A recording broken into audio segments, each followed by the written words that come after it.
Thank you for joining us again on Pro Football Spot Colts Radio. I'm here today with Cyrus. He's representing Spot Eagles, and we're giving you questions with the enemy, Philadelphia Eagles edition. Cyrus, how you doing today, man? I'm doing great. Thanks for having me on. Good. We got some questions for everybody. First, I want to plug ProFootballSpot.com. It's a forum-based website covering all 32 NFL teams. Sign up, become a member for free, interact with all of our writers and contributors. It's a great website to get to, especially if you have any questions that you need answered. There's a lot of knowledgeable people on there, great staff. Everybody's always willing to help. Uh, so let's get right to it. Um, there's a few questions that we're going to get to tonight, and we're going to see what we can expect for the Monday night matchup between the Colts and the Eagles at Lucas Oil Stadium. Um, Cyrus, I'm going to go ahead and I'm gonna jump on quick, and I'm gonna give my questions for you. Um, what role do you see Jordan Matthews playing in this week's game, considering that he only caught two balls in Week One's game? Well, to be honest, I think he's going to be take the role of Andre Caldwell in the Denver game. You saw that Payton tried to go to him a good amount of times. I think he got 5 targets, but only caught two of the balls for 16 yards. But honestly, a lot of those drops looked pretty bad, and Yeah. I expect Matthews to catch those. And I think that the Philly offense and the Denver offense, they're both kind of predicated on getting the ball out quick. Foles didn't quite do that last week, and we'll probably get to that at some other point. But honestly, I Right. think I see Matthews getting about 5 catches on 6 or 7 targets for 60, 60, 70 yards. I think he's going to be a pretty big part of the offense. Um, you've got, assuming you got your corners going one on number one with number one. You got Vontae Davis on Macklin. You got Toller on Cooper, and I think the Butler Matthews matchup is where the Eagles are going to try and exploit going deep over the middle. So I think that he's going to play a big part of the game. Yeah, I would agree. He's a tough physical matchup, especially in the slot. You know, like you said, mentioned on Butler. Butler's he's made for that slot position, but he is known to be difficult to difficult to run his dig or their dig routes against. But once you go deep on him, he's a little more vulnerable to the deep ball, like you said. Right. Um, let's see here. With both teams defending the run well last week, I believe the Eagles only gave up around 60 yards total for the game. I think they only gave up 40 something to um, the big boy there. Toby. Yeah, Garrett, and I on the 18 carries. So Mm-hmm. so they definitely stopped him in his tracks early and late for that matter. With both of the teams, yeah, defending the run well, can is Foles capable to you to take over a game through the air ultimately? Should the Colts slow down McCoy and Sproles on the ground? Well, that's the $1 million question, isn't it? Right, right. Foles definitely didn't look good against the Jaguars. I mean, even in the second half, I mean, his numbers looked a lot better. But to be honest, if you watched him, he wasn't accurate. He was holding the ball too long still, and he just had plenty of mistakes. I think he said in the press conference earlier that he's seen the film and all he sees his mistakes and all of them are correctable. Hmm. But let's be honest, if I was playing quarterback in the NFL, you'd be able to see my mistakes and they'd probably be correctable too. So Right, it's right. a matter of being able to actually make those corrections. But I'll give him the benefit of the doubt. Last year, I think his worst game was against Dallas, That's and shocker. yeah, he got knocked out. Well, yeah, with their bad defense, and he Hmm. got knocked out with a concussion. But he just wasn't doing well at all even before that. And yeah, he was out the next game because of the concussion. But the game he came back, he made the complete turnaround. That's the 7 touchdown game against the Raiders. 407 yards, 7 touchdowns. So he's up there in the record book with Peyton Manning for that. So Right, right. um, I would say that he knows how to fix his mistakes. So, I'll give him the benefit of the doubt. I think he's going to come back and be able to take over the game if necessary. Um, I'd rather I'm him really not. hoping. Yeah, I would rather him not too. I mean, our weapon is definitely Shady McCoy. Right. Um, but yeah, like I said, he held the ball way too long, and if you really watch the game film, he had a great fantasy night: 322 yards, two touchdowns, just one interception. But if he had been more accurate, I think he easily could have broken the franchise record for yards. McNabb with 464. I think he could have done that easily. If you look at the film for the second, when he does the second fumble, Macklin's wide open, just like as wide open as he was on his touchdown. Uh, I don't know if you saw the game. The touchdown pass to Macklin. No one in the TV screen, and it was just about the same. He had beaten the defense on the second, but Foles instead just kind of slid to the right and he wasn't able to get the ball down. Fumble. Jacksonville's up 17-0 at halftime. Right. So I really think that Foles can, and I really hope he does. But Yeah. I think I'd much rather Shady and Sproles take over the game. I would rather us. I guess I obviously want the best of both worlds there. I would hope that we make him try to take the game over and that he's incapable. We'll put it that way because if we do make him throw the ball 25 times, 30 times in the second half, that means that we are stuffing McCoy and Sproles, and Sproles has consistently been a Colts killer. When his days in San Diego, if I'm not mistaken, there was at least one game when he was in New Orleans. I don't want nothing to do with Darren Sproles. I don't. I don't even want them to have to get to him. He's just been bad news for us all the time.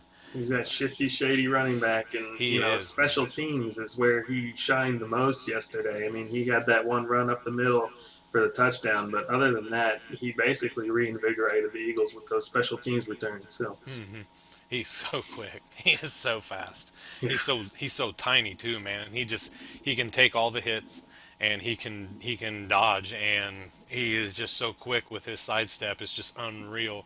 It's almost as if he disappears to tacklers as they get close to him. I got another one here for you.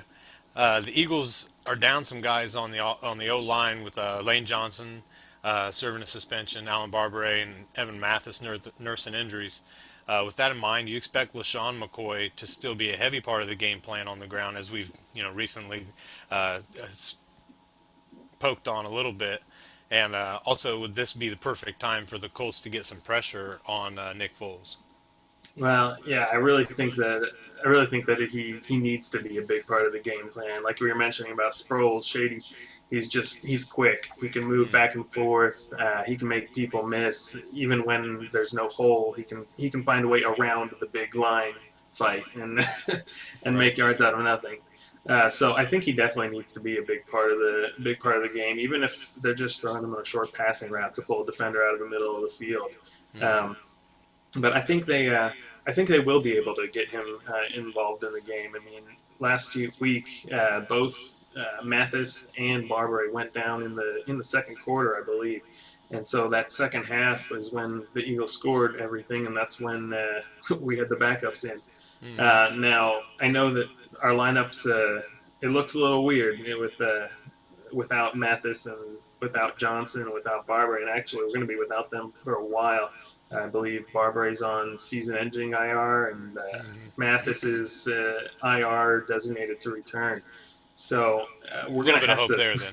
yeah, we're going to have to do well keeping. We can't go all those weeks without having Shady be part of it. So I've got faith in Chip that he's going to be able to find a way to keep both Shady and Sproles involved in the game. Another thing I noticed watching the Colts Broncos game, uh, I don't think Monte Ball ran especially well, but most of the time I saw him, they were trying to run into the line and not finding holes. I actually think that C.J. Anderson, who seemed to have a little bit shiftier feet, had a better time running, and I feel like that kind of maybe points to a little bit of success for the couple of shifty runners that the Eagles have. So I'm maybe it's hopeful thinking, but but I'm really hoping that they do use him.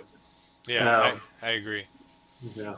As far as the pressure goes, man, if the Colts don't get pressure against this our second stringers, for lack of a better term, or at least second and third stringers in some of the positions, I think the Colts are going to have to look at finding some way to pull in some pass rush from outside of the team, because if it's going to happen this week, it's going to be against a Foles who held the ball longer than any quarterbacks, with the exception of Tony Romo and Robert Griffin III last week, and you can see how their weeks went. Hmm. So if Foles continues to hold the ball that long with the Colts' lockdown corners, I don't see any way that the Colts are going to win if they're not getting sacks on Foles, or at least getting pressure on him. Because you give him the time, and eventually someone's going to get open. Hmm. So Yeah, I actually think highly of Nick Foles. So, I mean, regardless of team, you have to be objective, and what you see is what you see. There are a lot of people that think that his 27-2 last year, his stat line was, unrealistic for this year, and I agree. I mean, you don't just throw back-to-back season two interception, you know, years, but I don't I don't think he's going to have more than 6 or 8 for the season. To be quite honest with you, I think he's about as good as you can get. I really do think that he's a good quarterback. I think he's going to continue to be a good quarterback. So I'm a little nervous for this week. A little nervous for a few different reasons. But we'll get to your side. I know you've got some questions as well, and we'll get to that.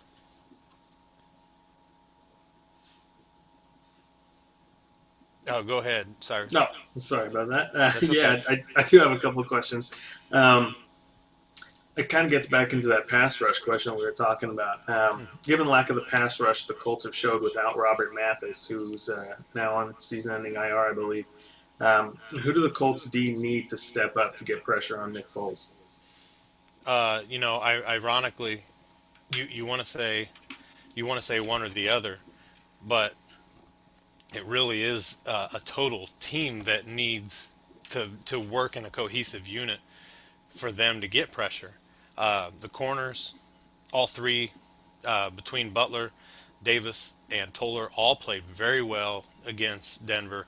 They didn't allow a ton of easy catches. They were there in coverage. They did a good job. I don't have their PFF ranks right now, but I know that they were well. They did well. I thought they did well in run cover, or assistant in the run, and I was very impressed with the Colts all the way around, or the corners all the way around. To be quite honest with you, inside linebackers is another story. Freeman and Jackson, really, especially Jackson. We've seen him do this in the preseason as well. Struggle in coverage, tight ends or otherwise, and tight ends would be about his best matchup. However, Julius Thomas is an exceptional tight end. He's an exceptionally quick tight end with very good route running. Quick, drops his foot in the ground very well for a big guy, and changes direction well. He struggled immensely, and they basically just let Julius Thomas go all over the place. I don't see him struggling that bad again throughout the season. However, there's other tight ends involved in the league that are pretty fantastic themselves. He does have to be the one to step up and create the pressure, though, DeQuell Jackson, just because if we can get our corners to cover the way they did, our front line did their job. I thought we did very well against the rush.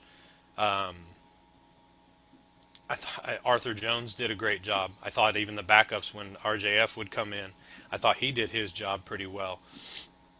Nobody did a fantastic job. I think our only sack for the night came out of Eric Walden. So I mean, anything can happen if that's the case. I think he had 3 all of last season. So for him to get one in the opening weekend is pretty miraculous. I think DeQuell Jackson is absolutely the key for the Colts' pressure, simply because we can't count on Bjorn Werner or Eric Walden to get consistent pressure. Now, should they have a better coverage game? and with all the O line struggling the way they did Phillies, I think they've got a better chance. Like I said, as we were speaking off air earlier, I think that it's a little unrealistic to gauge what kind of pressure we're going to get on opposing quarterbacks throughout the season to what we saw against Denver. Denver has a top 5 O line, no doubt. Pro Bowlers up and down the line. Bjorn Warner has shown flashes throughout the preseason, or had shown flashes. DeQuell Jackson had been doing well with his stunts. They'd been sending him up the middle, and ultimately that's what matters. If they can get him in the hole, then we're in good shape. Whether he's there on a stunt to get to the passer or whether he's there to stop the run, anything past the line of scrimmage for those guys is a struggle. And if they have to drop in coverage, it's trouble. So I think you have DeQuell Jackson and ultimately Bjorn Werner, where the two pressure has to come from. You're not going to get that pressure from Eric Weldon every game. It was, like I said, it was something of a miracle to get him a sack in the first week. So I think those two are absolutely reliant, or the team is absolutely reliant on those two individuals to step their games up and ultimately have Pro Bowl caliber years, or the Colts are going to struggle. That if they can't do it, you give them the pass for last week. You can't give them a pass anymore. They have to prove it, and they've got to No, come through. So especially with Bjorn Werner going up against basically a third string tackle in mm, Gardner. right, right. He's got to prove, he's got to prove that he's got some moves, not just bull rush, because anybody can take care of a bull rush. He's got to get himself active. He's got to get his hands up, more. He's trying to engage too long when he is when he gets his outside position. He's trying to fight through it in bull rush. If he gets his inside position, he's trying to engage with his hands too often. He's not getting his hands up to help the O line get anything in the face of the quarterback. So then again, Peyton Manning, he's seen it all before. I doubt that he even sees those hands fly up anymore. He just throws where he wants to throw, and that's just what's going to happen. So if I had to pick anybody, I couldn't pick just one, but I think it really relies on DeQuell Jackson and Bjorn Warner. Sounds great. I tend to agree with that. You mentioned a little bit about Julius Thomas. Colts got torn up by Julius Thomas in Week 1, and Hmm. Denver really only used one of their tight ends. What do the Colts need to do to stop the Eagles' tight ends with both Ertz and Selleck as capable receivers? It's a little it when like speaking on DeQuell Jackson, he's got to be fantastic in coverage from here on out. He's really got to up his game. He really is a key to a lot in this defense, both in coverage and in pressure. It's amazing how a guy can come in as a free agent, and he's got so much on his shoulders already. Freeman has been the guy for so long, and it's almost as if Jackson is overshadowing him as far as need. Freeman was the need. He's taken care of his part of the deal, and now it seems like Jackson's need. It's like all of a sudden, like as if we were only having Freeman in the middle, like we didn't have two inside linebackers last season. It it really depends on how well Foles does at the line of scrimmage. I think with his tight ends, does he send them out? If does he send them out in motion? Does he use them in a flex, more of a flex package? Does he does he send them both onto the one side? I think that honestly right there is where it really draws trouble for the Colts when you have a two tight end set on one side where one's more of a flex and off the line of scrimmage, and interchanging them inside and outside, more of a slot tight end. That's where you draw the linebacker out with them, and then that opens up the seam typically, and that is basically where you're going to kill the Colts is up the seam, because the linebackers, especially DeQuell Jackson, can't cover back there with any efficiency, especially with Selleck and Ertz. Both of them big, strong guys, both really good pass catchers. LaRon Landry has been somewhat of a disappearing act when it comes to open field tackles. So, I mean, that really it's a fantastic question. I mean, only because there is really no answer for it. Do they have the answer for it? The answer, plain and simple, is the linebackers have to cover their guy. They have to be fundamental in coverage. They cannot look in the backfield. They absolutely cannot drift off their guy. And the safeties have to, if they run the single high safety, then they may be okay because I mean they've dropped a safety down to assist with that flex type setup from the offense from Kelly, and he's fantastic at switching his uh, packages around. So the secondary, mainly the safeties, are going to have to be on their game as well as the inside linebackers to where they're communicating and everything else. I really think that they're better off leaving Landry as the single high as opposed to Adams, because Landry basically is far better at coming up and stopping the run. As far as a screen pass, he's better in assistance. I'd rather see Adams take up a blocker and leave Landry to shoot through and try to help make a tackle. He's a bigger guy. He's going to knock people down much easier than Adams. But there's a lot riding on it. There's a lot of intricacies to the Colts defense. Everything it is a machine that has to have all parts moving right for it to work, or it's a mess. And I mean, it just has to be all together, or it's going to blow up.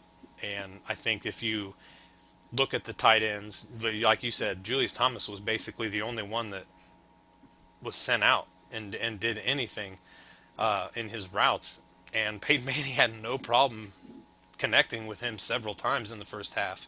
Second half wasn't so good. The coverage impressed, but then again in the second half, the Colts used more of a zone coverage with their linebackers, and I think that ultimately is going to help. You may get the dink and dunk from Foles, but you know what? The Colts cannot allow any big plays, especially up the seam. If they get them up the seam, whether it's Selleck or Ertz, it's a good chance that it's going to go for a touchdown, especially if it's a single high safety. Because I mean, to be quite honest with you, our coverage is lacking severely from our safeties. I'd say that's something the Eagles and the Colts have in common. Right, I agree. It just, and we even, well, I think it was Colt Anderson. Didn't he come from the Eagles? Is that right? Yep. That's what I thought. I wouldn't be opposed to seeing him in there. He's had a good preseason. He did well in coverage. He's not a big hitter. He gets himself in the position that he needs to be in. He's in the right spot often. However, you just don't see him making a lot of plays.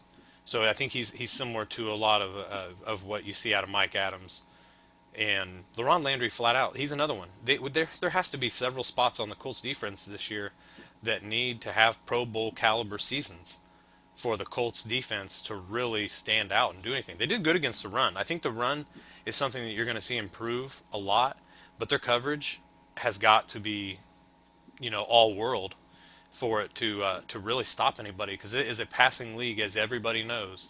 And Foles is better. There's so many good.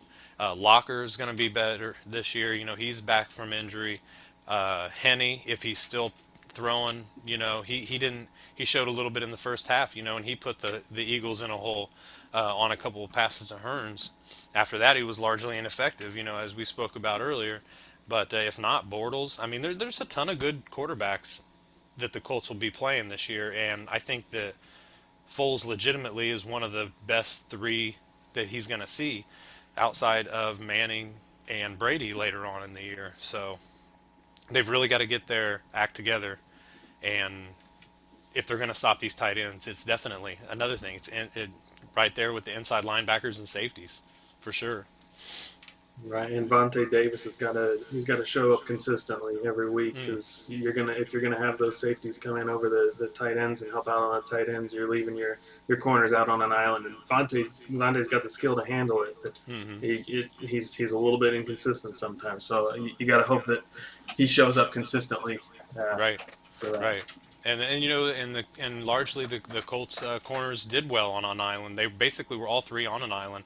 The problem was is that you also had that we also had the linebackers in a man coverage, whereas we need to drop them in some sort of a cloud, and try to find a good safety, somewhere on the roster that can cover somebody, or that can play that single high position. Because again, Landry diving from 5 yards away to try to tackle somebody's not even touching their shoes, and that's just not going to cut it. That's just Yeah. not going to cut it, especially when you're average to below average in coverage. And I think we saw what Landry can do if he is up on the line, and if he's not there to check somebody, he's worthless in coverage. If he's up close to the line of scrimmage, when Julius Thomas took one shake out to the right and came inside on him, and I think Landry is still running towards the towards the boundary.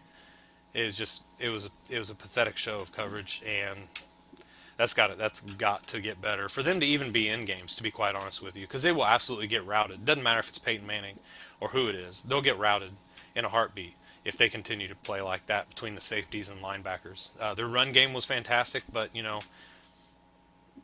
I'd almost at this point, with all the years with poor run defense and good pass defense, or decent pass defense, I'd almost rather that be the case, poor run defense, because you're only going to break one, maybe two of those a game.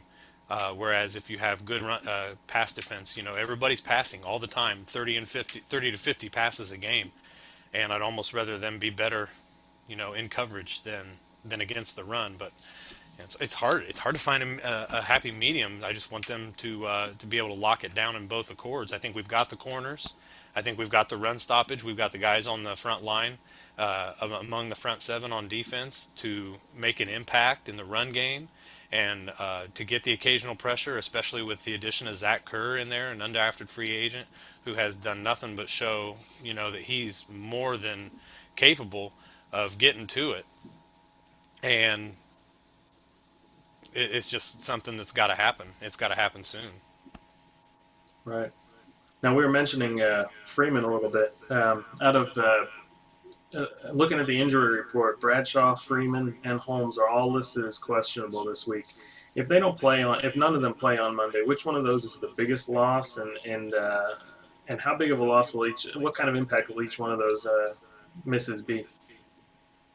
Uh, I do think that they're all good to go, and in fact, I think that Bradshaw and Freeman both had full practices today, if I'm not mistaken.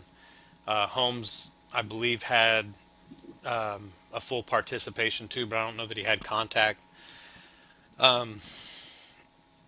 If one of them was to be out, I would say the biggest loss would have to be Freeman. The Colts have already been playing without Holmes for an extended period of time throughout the preseason. Jonathan Harrison has filled in nicely. AQ Shipley started last week. Again, not all world, but they're getting the job done. AQ Shipley is actually very familiar with Andrew Luck and with the Colts. As he was with the team last season, they let him go, traded him to Baltimore for, I believe, a seventh round pick. Got him back this year after the Ravens released him for more than basically nothing. So I think their center position's okay. Whether Holmes comes back or not, don't get me wrong, I really do want to see him back. I want to see what he can do. Uh, with that, Harrison and Shipley both have experience at other positions on the interior line. So I think that allows for depth throughout the interior, not just at center with those guys. Freeman would be a humongous loss, and I really like Josh McNary. I really like the fact that they're using, Mwamba was on one of the healthy inactives last week, but he's fantastic. Mwamba is basically another Freeman who came out of CFL and has shown out. He did great in preseason. He was great at camp. Really got an up close and personal view of him. Saw him really impress. And I think that if they have to go without Freeman, I think uh, they'll have the guys there that can do it, but they don't have the experience that Freeman has. And I think that's where it lacks the most at such a key position.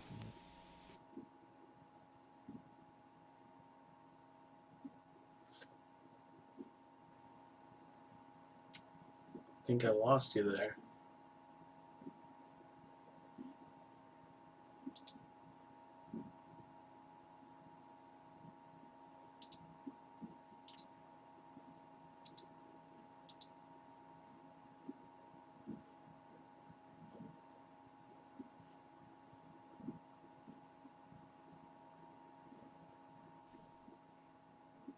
I think we had a little technical issue right there. I don't know what happened there, but I'm back. I didn't touch anything either, but we are back and back on Spot Colts Radio. So let me try to finish that thought real quick.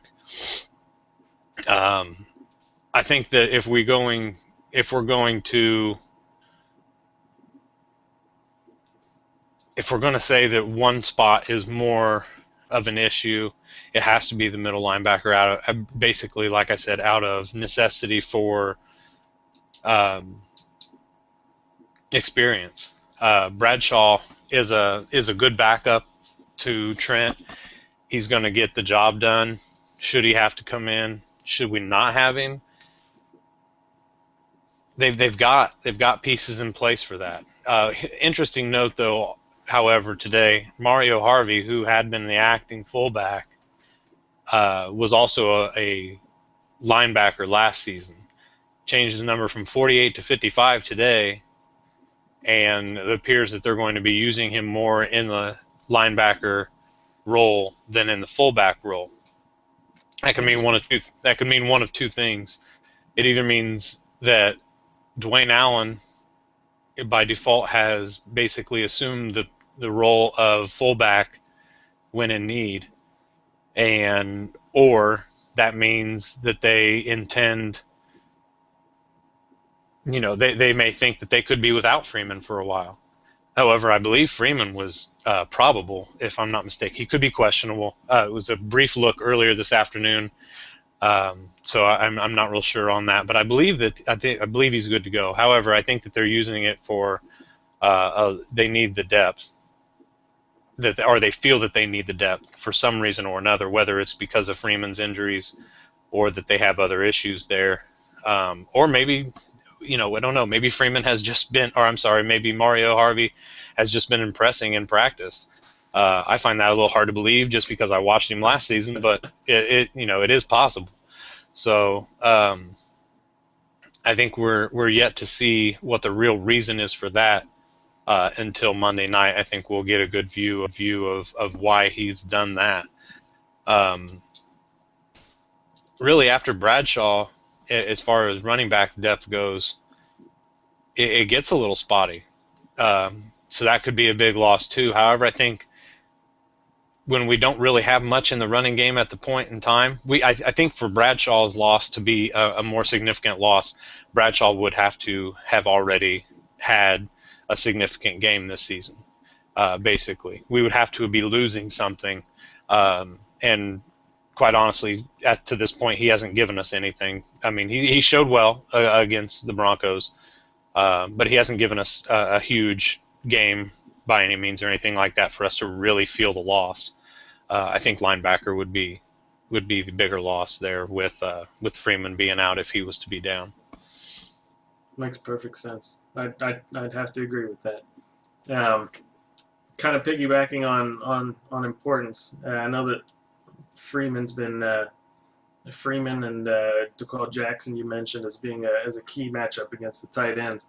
Um, if you had to pick one key matchup, and it doesn't have to be one specific individual person, it can be groups. But if you had to pick one key matchup on each side of the ball for the Colts and coming up on Monday, what would you say that is for offense and defense? I think it goes both ways, and I think that it is basically the same matchup on both sides of the ball. For the offense, I think it's Fleener and Allen on the linebackers for Philly. They've got to prove their worth. Allen had a fantastic 41-yard catch along the rail for a touchdown last week. Fleener proved largely ineffective, and no hands, really kind of appeared to have some lazy routes as well. Although we've seen what he can do. He does run typically good routes. I don't know if he was having a bad day or what the case was. Maybe the Wheaties weren't selling at his local grocery store, but he really didn't do much of anything. And we all know he's not a fantastic run blocker. In fact, he's kind of hard to watch sometimes in the run game. But I think as far as them, forcing the Philly linebackers out into coverage. I think they're absolutely paramount. Again, as I said, the way that Selleck and Ertz are a difficult matchup for our linebackers. I think we have two really good tight ends if you consider them a package. And Doyle is a good third guy. Doyle runs good routes. He's much better in the run game and the blocking, in the pass game as well, than Fleener. They run crisp routes. Fleener's quicker, longer. Allen has seemingly not even taken a step back from the way he was last season, although he was only in for one game. But he does have touchdown catches in back-to-back games. They just happen to be 12 months apart.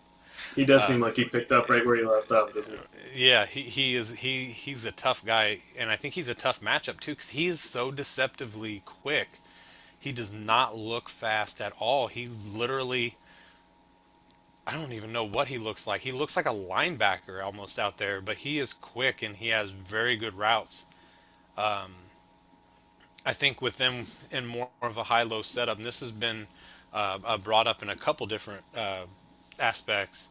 Yeah, sending one, then high-low where there's a short route and a deep route, a seam route, or a high dig, or a 15-yard post corner, or something of the sort. You get those two guys on the same side and bringing your wide receiver in motion for a short dig or for a short drag for the basically for the dump off, and you really bring out a lot of matchup problems for the safeties and linebackers. Whether they choose to do that or not is obviously yet to be seen. We really don't ever know what we're going to see with Pep Hamilton's play calling. So it's kind of hard to see, but I really think that's a big matchup because I think the Colts need their tight ends to be great all season. Where they do have a much improved wide receiver core, but I think they really need the tight ends to be great. And at the same time, it's key because if they're not great, the offense is going to struggle. You can have all you can. We saw the other night. Reggie Wayne had almost 100 yards receiving, and I don't think anybody realized it. He got a ton of catches. He got like 9 catches, and I think he had 98 yards. And I'll be honest, I really had no clue that he had that many yards. I really Yeah, didn't. he didn't look Because like he dominated, no, but no, he just sneakily racked up those yards. right. He's so quiet about what he does. Luck missed Ty a couple times. In fact, one of the ones he missed him on was a post corner, and happened to be that last play of the game with the incompletion on fourth down to Reggie Wayne, and it was just wide open. And tunnel vision seems to be killing the offense right now. These guys have to create separation and make it even easier on Andrew Luck. Because if there's one knock on Andrew Luck, it is tunnel vision. It's either that he is skipping his first reads and second reads and looking downfield for something that just isn't coming open, or it's that he is dumping it off so quick that he's not realizing and not seeing the press coverage that's already there, and he's nearly throwing picks at the line of scrimmage. Tunnel vision really gets him sometimes. He has to really keep his mind open to his reads. It's there, it's not there. Second read, third read. He really has to stay fundamental, and he has to get himself into a groove for the Colts to be successful. Not just this week, not just this Monday, but every week. And I think his tight ends are a big part of that. And I also think the screen game, for that matter, is a part of that. I'll kind of take that and put Trent Richardson and the running backs in the short passing game. Maybe that's a better description as opposed to just the tight ends. But the short passing game is absolutely vital. Not so much for the big yards, but to get Andrew Luck in a groove, to get the players in a groove, and to do something more than a 5 or 6 play drive. And if they want to eat up the clock, that's how you eat up clock, by getting a 9 and a 10 and a 12 yard or 12 play drive, not eating up the clock by running 3 times and just taking 2.5 minutes to do it. That's Yeah, not going to cut it. It doesn't matter what your play calling is. If it's successful play calling and you're using what works and you're creating matchups that are beneficial to you, that's going to eat up a clock. Not so much. We just want to run. You know, get completions. Yeah, that Right. try that. That may Running the not be clock Peyton Manning style. right. That may not be a bad idea. Especially you got Andrew Luck. I hear he's pretty good in the in the no huddle offense. So Yeah. that's more of offense. But like I said, I feel that it's kind of on both sides. I think linebackers are absolutely paramount in this game on both sides, especially with the Colts on defense. We got to see DeQuell Jackson step up his game in coverage, and he's got to cover the tight ends. He's going to have, I think he's going to be matched up more on Selleck as more of a, if he's going to be in man, he's going to be probably more likely matched up on Selleck. He is a little slower than Ertz. However, Selleck is a veteran and a polished veteran at that, in my opinion. I know that he's you're not hearing about him being a top five tight end typically. To me, he is top 5 to 8 tight end, and he's very dangerous. He's got great hands. He runs fantastic routes. The guy will take a hit anytime, anywhere. He does not care. He never hears feet. I think he wears I his helmet a little loose too. I think I've seen him lose his helmet more than I've seen any player lose his helmet. I agree. He does need to get in contact with the equipment staff, and they do need to do something about that. I think I saw it pop 3 times in one game, and I think it was preseason. This preseason. If there's another matchup, and this is where it gets a little hairy for my brain, thinking about all the matchups that they contribute. Right now, I mean, if you're an offensive coordinator, especially if you're Chip Kelly, why would you not try to set yourself up with a matchup with Ertz and DeQuell Jackson? Why wouldn't you? Jackson has proven that he's, had issues covering both in up the seam and basically to either side of the field in a matchup with a quick tight end. Why would you not Mm-hmm. set that matchup up again? I think that's going to be something that they're just going to plug on him until he stops it. And for him to, if they don't stop it, why would you change anything? He's going to try to match himself up against Selleck because it's a better matchup for him. And the Eagles are going to try to match him up against Ertz because that benefits them. He's not physical at the line of scrimmage. He's not going to bump anybody. And if he does, he's going to get beat deep for sure because those guys are fantastic off of the ball. And they're going to get off and they're going to get their swim move and they're going to get behind him before he can even turn his hips. They're going to be 5 yards behind him and they're going to be catching an 8 to 10 yard seam pass. And then we have LaRon Landry to stop the ball, and we all know that's not good. So I think that is the main matchup with those guys. I also see more to the same concept on the inside linebackers is also the running backs for the Eagles. The the Colts did really well. I think we gave up 102 yards total rushing uh, last week to the Broncos with no Sean Marino and or I'm sorry, Monte Ball and Anderson, and we Sproles has been a Colt killer for years.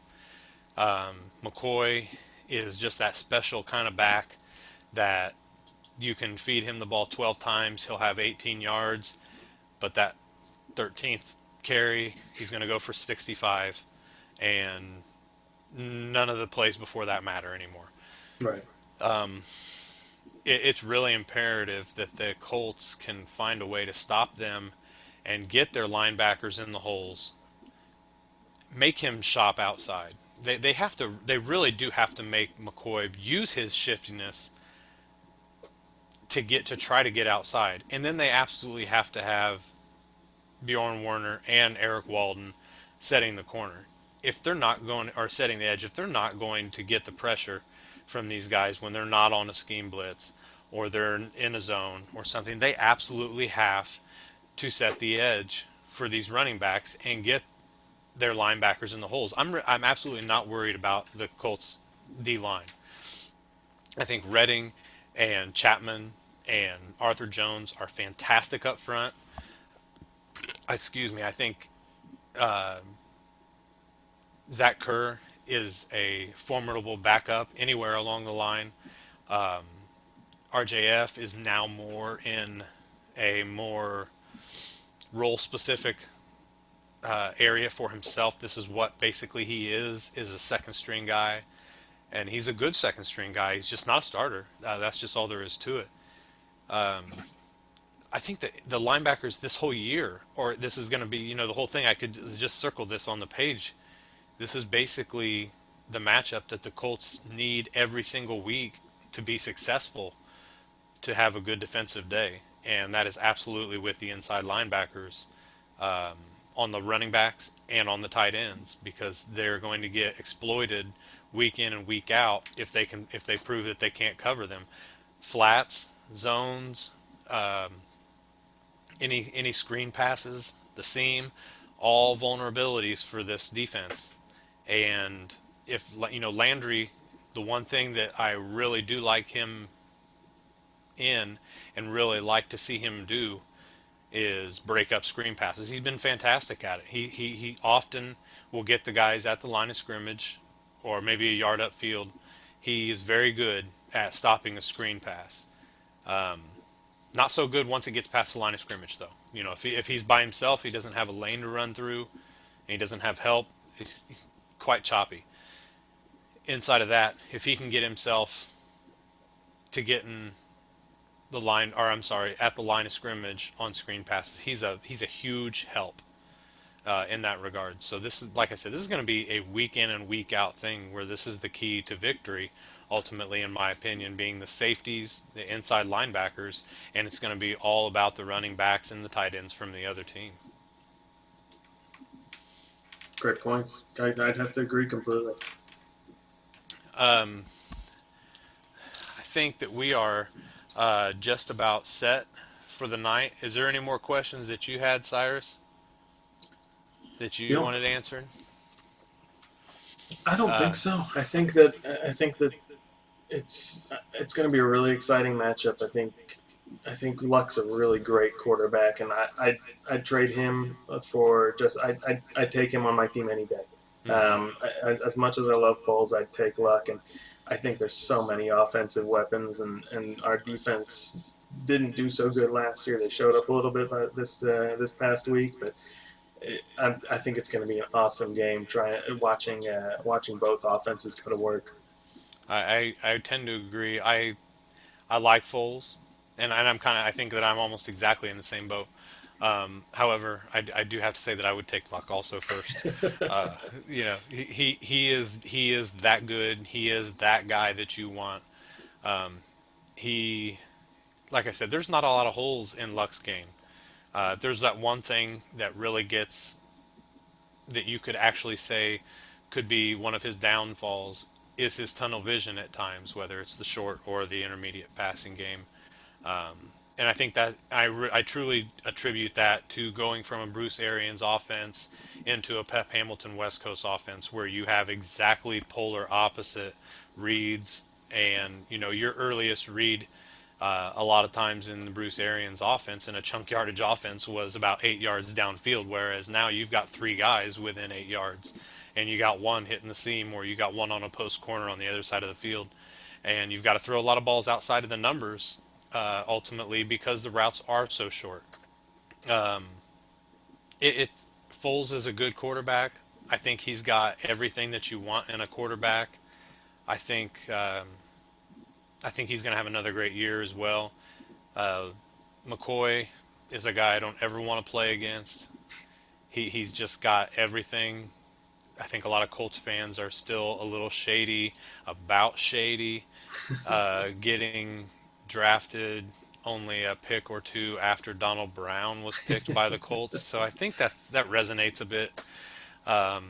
However, it's going to be a fantastic game. I really believe that either team can come out on top of this. I don't expect this to be more than a one possession game. I really don't. I think that both teams hold the ability to come back late on the other team's defense. At the same time, it could be a rout. I've seen it happen for both teams. I've seen them completely go away from all of their strengths. However, I can't say that I've seen it much in the Chip Kelly era in Philly. But I've seen the Colts do it. Go away from their strengths until there is absolutely no time left and they are absolutely in desperate need of a score. And it is absolutely cardiac. And that is one of the reasons it drives me crazy. It just, there is no way that you can stay calm as a Colts fan with the current setup. So you try your best. I actually did pretty well last week. But I can't say that I can't say that I wasn't just holding my head in my hands a few different times on those 3 play drives. It just makes you think. And then we start off the game, we get on their side of the field, and we don't go for it on 4th down. I thought that was a mistake. However, it was so early in the game, you don't want to put yourself in a hole against Peyton Manning at the same time. But I think this matchup this week, really is going to be beneficial for whoever wins. Uh, if the Colts win, they'll both be 1-1.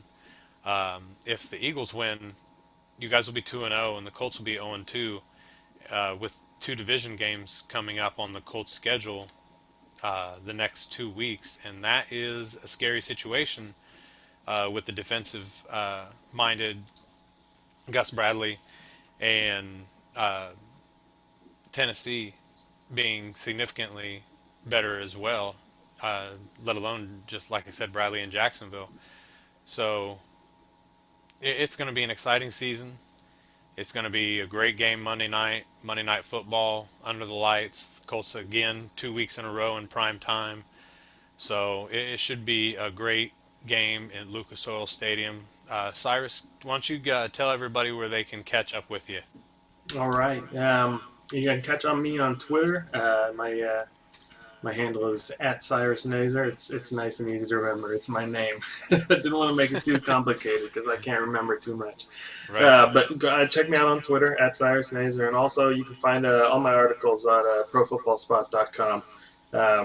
There in the NFC East section. Check me out. I'll be writing on the Eagles all year.